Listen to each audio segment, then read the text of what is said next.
అబ్బో ఇక్కడ కేజీ చీరలు కొంటే అర కేజీ చీరలు ఫ్రీ అంట. మంగళ్య షాపింగ్ మాల్, కేజీల్లో సేల్, టన్నుల్లో ఆనందం.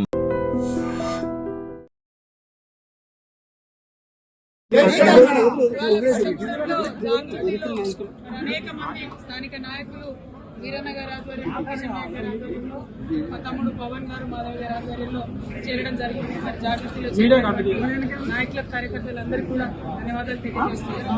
మరి ముఖ్యమంత్రి రేవంత్ రెడ్డి గారు పదే పదే కేసీఆర్ గారు అసెంబ్లీకి రావాలని రంకెలేస్తున్నట్టుగా కనబడతా ఉన్నది. వారిని నిజంగా కూడా వాదన చేయాలనుకుంటే, మీకు నిజంగా కూడా చర్చ చేయాలనుకుంటే ఈ పోలీస్ కమాండ్ కంట్రోల్ రూమ్ కి మేము మహిళలు అందరం కూడా వస్తాం. మీరు చర్చ పెట్టండి. ఎందుకు 2,500 రూపాయలు నెలలకు మహిళలకు ఇస్తానని ఇవ్వడం లేదో, ఎందుకు తులం బంగారం ఇస్తలేదో, ఎందుకు 2,000 నుంచి 4,000 ఇస్తాన్న పెన్షన్లు పెంచడం లేదో తప్పకుండా చర్చిద్దాం. అంతేగాని చీటికి మాటికి కేసీఆర్ గారి పేరు చెప్పి మీరేదో డైవర్షన్ పాలిటిక్స్ చేయాలని చూస్తే తెలంగాణ ప్రజలేం అమాయకులు కాదు. మీరు చేయనటువంటి విషయాన్ని ఖచ్చితంగా వెంటబడతాం. మీరు చేసినామని చెప్తున్న విషయాల్లో ఉన్నటువంటి మోసాన్ని కూడా ఎండగడతామని చెప్పి ముఖ్యమంత్రి గారిని డిమాండ్ చేస్తా ఉన్నాను. Thank you. జై తెలంగాణ. అనేక మంది స్థానిక నాయకులు వీరన్న గారి ఆధ్వర్యంలో, కిషన్ నాయక్ గారి ఆధ్వర్యంలో, మా తమ్ముడు పవన్ గారు, మాధవ్ గారి ఆధ్వర్యంలో చేరడం జరిగింది. మరి జాగృతిలో నాయకుల కార్యకర్తలందరికీ కూడా ధన్యవాదాలు తెలియజేస్తున్నారు. మరి ముఖ్యమంత్రి రేవంత్ రెడ్డి గారు పదే పదే కేసీఆర్ గారు అసెంబ్లీకి రావాలని రంకెలేస్తున్నట్టుగా కనబడతా ఉన్నది. వారిని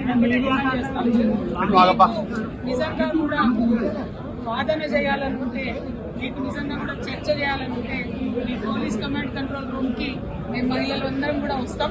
మీరు చర్చ పెట్టండి. ఎందుకు 2,500 రూపాయలు నెలలకు మహిళలకు ఇస్తానని ఇవ్వడం లేదో, ఎందుకు తులం బంగారం ఇస్తలేదో, ఎందుకు 2,000 నుంచి 4,000 ఇస్తాన్న పెన్షన్లు పెంచడం లేదో తప్పకుండా చర్చిద్దాం. అంతేగాని చీటికి మాటికి కేసీఆర్ గారి పేరు చెప్పి మీరేదో డైవర్షన్ పాలిటిక్స్ చేయాలని చూస్తే తెలంగాణ ప్రజలేం అమాయకులు కాదు.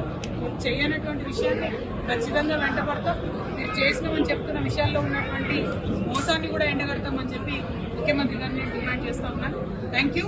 జై తెలంగాణ. నిజంగా ప్రస్తుతం ఉన్నటువంటి సమాజం దేనికి ప్రయారిటీ ఇస్తుంది? ఆర్థిక సంబంధాల చుట్టూ మాత్రమే తిరుగుతుంది. మళ్ళీ ఎన్నికలంగానే చాలా విరక్తి కలుగుతాం. మంచి అనిపిస్తుంది కదా, లేడీస్ కూడా ఛాలెంజింగ్ జాబ్స్ చేసినప్పుడు చాలా బాగుంటది. ట్రాఫిక్ అసిస్టెంట్స్ గా నియమించిన ట్రాన్స్జెండర్స్ అందరితో సాల్యూట్ చేయించుకుంటున్నారు. ఫుడ్ డెలివరీ ఇవ్వటానికి వెళ్ళినటువంటి డెలివరీ బాయ్ అనిల్ పై కళ్ళ ముందు